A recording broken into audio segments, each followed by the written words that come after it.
Right now, someone is reading you. Not your words, not your carefully chosen Instagram caption or the version of yourself you rehearsed in the mirror this morning. They're reading the microsecond hesitation before you answered that question. The way your smile doesn't reach your eyes when you say, "I'm fine." The nervous energy you disguise as enthusiasm. The silence you fill because emptiness terrifies you. And here's what hurts most. You have no idea they're doing it. You think you're complex, layered, difficult to understand. You're not. To someone who knows what to look for, you're transparent. Every defense mechanism, every carefully constructed facade, every performance you've perfected, it's glass, and they see straight through it. This video will ruin something for you. Once you understand what I'm about to show you, you'll never look at human interaction the same way. You'll see the invisible architecture of every conversation, the hidden motives behind every kindness, the pain camouflaged as confidence. Friedrich Nietzsche spent his life decoding the human condition, not to help people manipulate each other, but to expose the mechanisms we use to hide from ourselves. What he discovered wasn't just psychological insight, it was a systematic anatomy of deception, self-delusion, and the unconscious patterns that control us. I'm going to show you 18 of his most dangerous observations. Not the sanitized philosophy you learned in school, the raw, unfiltered truths about why people do what they do, say what they say, and hide what they hide. By the time we're finished, you won't just know how to read others. You'll realize you've been read your entire life. And you'll understand exactly what they saw. This isn't the beginning of understanding others, it's the end of hiding from yourself. Here's what most people get wrong about communication. They think honesty is about telling the truth. It's not. Nietzsche understood something most people never grasp. Language wasn't designed to reveal truth, it was designed to conceal it. Think about that. Every word you speak, every sentence you construct, every story you tell about yourself, it's not an expression of who you are, it's a defense against being truly known. Language evolved for survival, not authenticity. Early humans needed to signal trustworthiness, demonstrate value, and establish hierarchy. The ones who could craft the most convincing narrative, not the most truthful one, survived. This instinct never left us. When you say, "I'm fine," you're not describing your emotional state, you're performing an acceptable response that closes the conversation and protects your vulnerability. When someone tells you, "I don't care what people think," they're not stating a fact, they're advertising an identity they desperately want you to believe. When a person constantly says, "honestly," or "to be real with you," watch closely. That's not emphasis, that's compensation. They're signaling that the rest of what they say might not be. Nietzsche wrote, "Words are acoustical signs for concepts. Concepts, however, are more or less definite image signs for often recurring and associated sensations." Translation: people don't speak from truth, they speak from patterns. Patterns built from pain, fear, and the desperate need to be accepted. So when someone talks to you, here's what you should actually be listening for. Not the content, the contradiction. The person who lectures you about authenticity while curating every aspect of their appearance. The friend who preaches independence while constantly seeking validation. The leader who demands loyalty while trusting no one. The spiritual guru who monetizes enlightenment. These aren't hypocrites, they're human. And the gap between what they preach and what they practice, that's where the truth lives. And that's just the first layer. Because Nietzsche discovered something even more disturbing. The contradictions you spot in others, you're performing them too. You just can't see it yet. But you will. Part 2. The Mask Doctrine. Every profound spirit needs a mask. When Nietzsche wrote that, he wasn't being poetic, he was diagnosing a fundamental human condition. You think masks are about deception. They're not. Masks are about survival. Picture this. You're 7 years old. You come home from school excited about something, a drawing you made, a game you invented, a thought you had. You burst through the door, radiating authentic enthusiasm, and the adult in the room, tired, stressed, overwhelmed, shuts you down. Not now. That's nice, honey, without looking up. Why are you always so loud? You learn something in that moment, a lesson that bypasses logic and burns itself into your nervous system. Authentic expression is dangerous. So you adjust, you modulate, you perform a different version, quieter, more convenient, more acceptable. That's not your first mask, that's your first survival strategy. And it continues. Show too much emotion, you're too sensitive. Ask too many questions, you're too difficult. Shine too bright, you're too much. Stay too quiet, what's wrong with you? So you create a version of yourself that works, that gets you through, that keeps you safe. Not false, functional. But here's what Nietzsche understood that most people miss. The deeper your inner world, the more elaborate your mask must become. Because the more you truly think, feel, and perceive, the more dangerous your authenticity becomes, not just to others, but to yourself. Profound thoughts alienate people who live on the surface. Raw emotions terrify people who've numbed themselves. Uncomfortable truths threaten people who've built their identity on comfortable lies. So you learn to translate yourself, to dumb yourself down, to hide your depth behind acceptable shallowness. But masks leak, always. Watch for these microsignals. Physical tells, shoulders that rise when lying, jaw clenching during "I'm fine," hand movements that don't match confidence, eyes that dart away when certainty, forced stillness masking internal chaos. Verbal tells, voice pitch rising when claiming not to care, excessive detail when answering simple questions, repeating themselves when uncertain, verbal filler increasing under pressure, like, you know, honestly, tone shifting mid-sentence. Behavioral tells, topic switching when conversation gets real, sudden humor deflecting from depth, over-explaining simple positions, aggressive agreement, performing alignment, strategic vulnerability, calculated authenticity. Once you see these patterns, you can't unsee them. Every conversation becomes layered. Every interaction reveals more than intended. But here's the dangerous part, the part most people aren't ready for. You'll start noticing your own masks. The performance you give when you feel insecure, the voice you use when you want to be taken seriously, the version of yourself you present when you're afraid of being judged. And that's when reading people stops being a party trick and becomes something else entirely. A mirror you can't look away from. Part 3. The anatomy of perception. Let me destroy a myth that's probably costing you relationships, opportunities, and clarity. Reading people is not intuition. It's not a gift. It's not a sixth sense. It's not something you're born with. It's pattern recognition. And pattern recognition is a skill. The people you think are naturally intuitive, they're not blessed with special powers. They simply pay attention to what you ignore. Here's what they're actually doing. Level 1. Baseline mapping. Before you can spot deception, you need to know what normal looks like for that specific person. How do they sound when relaxed?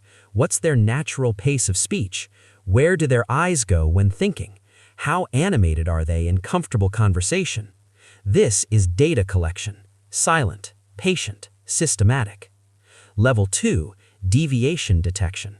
Now watch for changes from baseline. Voice speeds up, anxiety or deception. Speech slows down, careful word selection. Eye contact increases, overcompensating. Eye contact decreases, shame or discomfort. Laughter timing off, emotional disconnect. These aren't lies, they're stress responses. Level 3. Pattern correlation. This is where amateurs stop and experts begin. Don't just notice one deviation, track when deviations cluster. Topic X always causes topic switching. Person Y always becomes defensive around subject Z. Question type A consistently produces hesitation. This is where unconscious truth lives. Level 4, historical mapping. The most sophisticated readers don't just analyze the moment, they track evolution. How has their story about event X changed over time? Which details remain consistent, which shift? Do they remember what they told you 3 months ago? Memory is selective. What someone forgets tells you as much as what they remember. Nietzsche wrote, "One does not only wish to be understood when one writes, one wishes just so surely not to be understood." People give you the truth in fragments, hoping you won't assemble the whole picture. Your job isn't to catch them in lies. Your job is to recognize that the fragments they withhold are often more revealing than what they share. Let's apply this. Someone tells you, "I'm completely over my ex. That relationship taught me a lot, but I've moved on." Amateur reading, they sound confident, must be true. Sophisticated reading, voice pitch slightly elevated on completely, overemphasis. Past tense for relationship, present tense for taught me a lot, still processing. I've moved on, unprompted, defending against a question you didn't ask. Actual state, still emotionally entangled, performing closure they haven't achieved. You're not reading minds, you're reading patterns, and patterns don't lie, even when people do. Now that you understand the mechanics, let's go deeper. Because Nietzsche didn't just teach us how to read people. He showed us why people become unreadable in the first place. And that's where it gets dark. Part 4. The 18 Darkest Truths. 12 to 25 minutes. What follows isn't philosophy. It's psychological anatomy. These aren't insights to make you feel good. They're insights to make you see clearly. And clarity, as Nietzsche knew, is often brutal. Truth 1. Identity is performance, not discovery. You are not finding yourself, you're constructing a self that others will accept. Most people believe identity is something you discover, like you're on a journey to find your true self. Nietzsche destroyed this fantasy. Identity isn't discovered, it's assembled, piece by piece, based on what got rewarded in childhood, what got punished, what made you belong, what kept you safe. You're not you. You're a survival algorithm running on outdated code. The tell? People who constantly talk about finding themselves are actually running from a self they've already met but don't like. Truth 2. Hatred is disguised envy.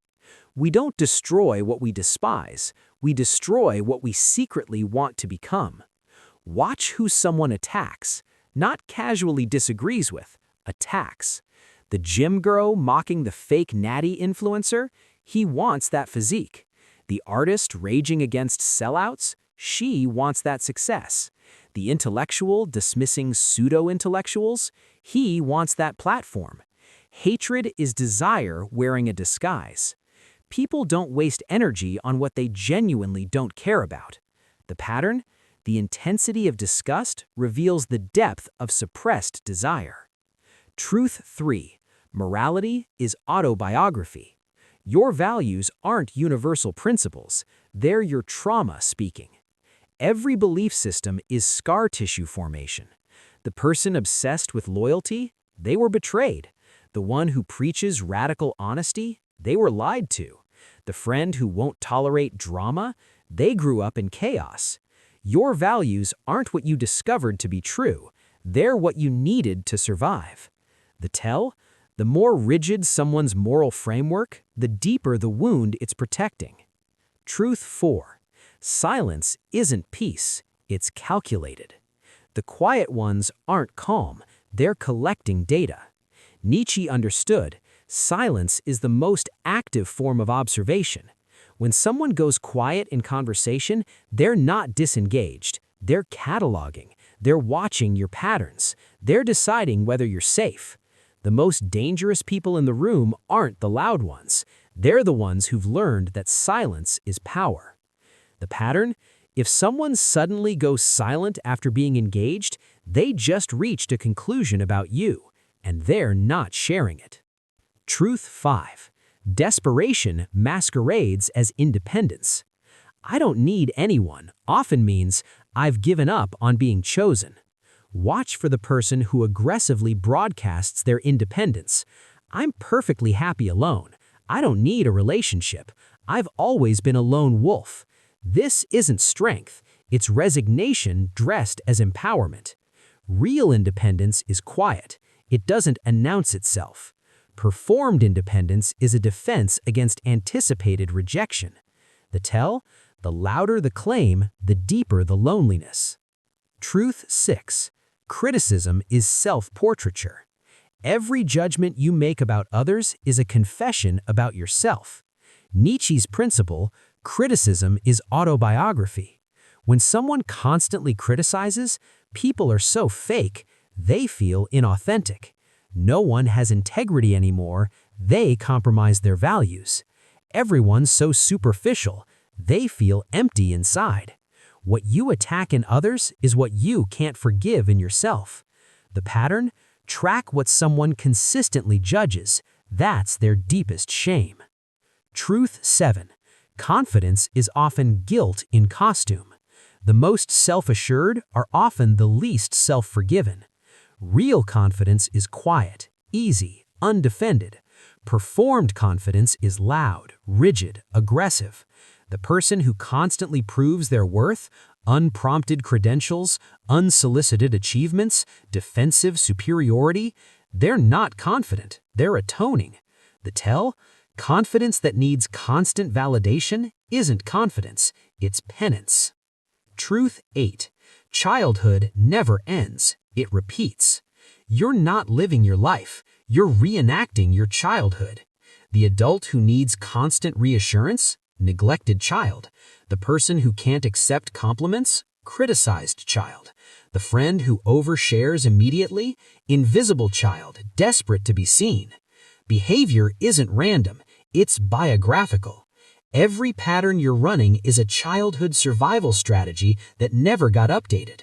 The pattern? When you understand someone's childhood wound, their adult behavior becomes tragically predictable. Truth 9. Self-deception precedes deception. People don't lie to you first. They lie to themselves, then invite you into their delusion. The most dangerous liars aren't manipulative. They're sincere. They genuinely believe, I've changed. This time is different. I would never do that again. Because they've convinced themselves first. The tell? Sincerity is not proof of truth. Sometimes it's proof of successful self-deception. Truth 10. The need for control reveals inner chaos. People who micromanage everything externally are running from internal disorder. The person who needs spotless environments, perfect schedules, controlled conversations, predictable outcomes, they're not organized, they're terrified. Because the inside feels like chaos, the outside must feel like order. The pattern? The tighter someone grips external control, the more unstable they feel internally. Truth 11. Exaggeration signals insecurity. The absolute claim, the less certain the believer. Listen for extremes. I never care what people think. I'm always honest. I never compromise. Absolutes are red flags, because reality is nuanced. Absolutes are defenses. The tell? Extreme language isn't confidence. It's a wall against doubt. Truth 12. Loud morality hides quiet guilt. The most virtuous seeming are often the most internally conflicted. The person who constantly broadcasts their goodness, I would never. I can't believe people do that. I'm just trying to be a good person. They're not declaring values. They're performing penance. Real morality is quiet.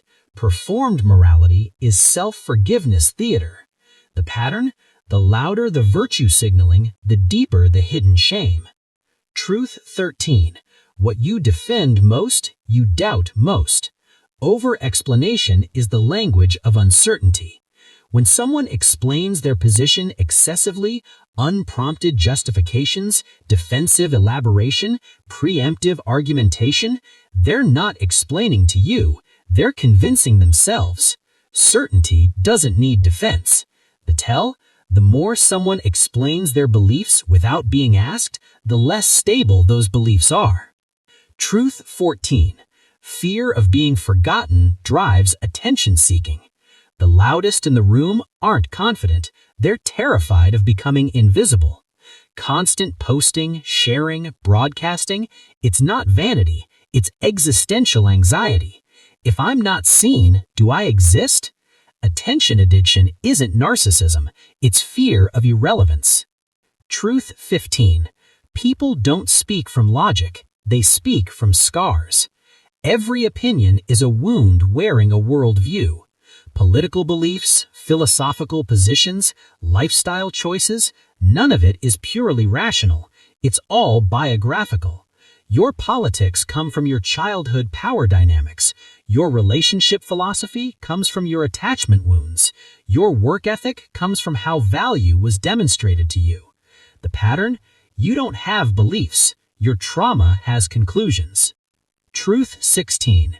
Rigidity is fear with a philosophy. Ideological inflexibility is ego fragility with footnotes. The more rigid someone's worldview, Absolute political positions, dogmatic spiritual beliefs, uncompromising life rules, the more fragile their sense of self. Because if the belief system collapses, they collapse. The tell. Intellectual flexibility signals psychological strength. Dogmatism signals terror. Truth 17. Vulnerability threatens identity more than safety. People don't fear being hurt, they fear being seen. It's not rejection that terrifies people, it's exposure. Because rejection hurts, but exposure dismantles the entire performance you've been giving. Being truly known means your mask dies. The pattern. Watch who avoids depth, not danger. They're not protecting their heart, they're protecting their identity. Truth 18. Patterns are involuntary confessions. You don't need them to tell you who they are. Their patterns already did. People repeat the same relationship dynamics, the same career self-sabotage, the same friendship patterns, the same emotional exits. These aren't accidents, they're signatures. Your pattern is your unspoken truth. The tell. If you want to know someone's future, watch their pattern. It's already written. Part 5. The Awakening. If you've made it this far, something has shifted. You can't unlearn what you now understand. Every conversation you have from this point forward will be different. Not because people have changed, because you're no longer watching the performance, you're reading the script. You'll notice the friend who doesn't care checking their phone every 30 seconds, the colleague who loves their job whose jaw tightens when Monday's mentioned, the partner who says I'm fine while their entire body screams otherwise. And here's what most people don't expect. You'll stop taking things personally.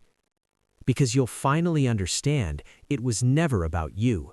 The anger, the coldness, the withdrawal, the judgment, it was always about them. Their pain, their fear, their unprocessed trauma performing itself through behavior. But then comes the hardest part, the part Nietzsche warned about. You'll see your own patterns, the mask you wear when you feel small, the performance you give when you need validation, the stories you tell to avoid being known, the ways you protect yourself from intimacy while claiming you want connection. And you'll realize everyone else could see it too. This is where judgment dies and understanding is born. Not the shallow "I understand" people say to sound evolved, but the deep, aching recognition that being human is devastatingly difficult, that everyone is doing their best with the tools childhood gave them, that masks aren't deception, they're survival, that patterns aren't choices, they're scars. Nietzsche didn't give us these truths to make us cynical, he gave them to us to make us free. Free from believing every performance, taking behavior as truth, confusing someone's pain response with your value, living inside other people's delusions. Once you see clearly, manipulation loses its power. You recognize the pattern before the trap. Rejection loses its sting. You understand it's about their capacity, not your worth. Judgment loses its weight. You see the wound behind the weapon. You become unshakable. Not because you're cold, because you're awake. Here's what nobody tells you about seeing people clearly. It doesn't make you superior, it makes you lonely. Because once you see the architecture of human behavior, surface conversations feel hollow, performative connection feels exhausting, and finding someone who can meet you in that depth becomes rare. But when you do find them, when you find someone who's done the work, who sees through masks because they've removed their own, who doesn't need to perform because they've made peace with who they actually are, that's not just connection, that's recognition. You weren't learning to read people in this video, you were remembering something you always knew but were taught to ignore. The truth was always visible, you just needed permission to trust what you saw. And here's the final twist. Every single person who watched this video to the end is now part of a very small group. Not superior, just aware. Aware that most people are performing. Aware that you've been performing too. Aware that the game was always visible to those willing to look. The question isn't whether you can see people clearly now. The question is, what are you going to do with that sight? Use it to manipulate? Use it to judge? Use it to protect yourself? Or use it to finally understand that everyone is scared, scarred, and trying to survive. And maybe, just maybe, use it to be the first person in someone's life who sees them clearly and chooses them anyway. That's not naivety, that's power. Closing. If this changed how you see people, there's more, because what we covered today is just the foundation.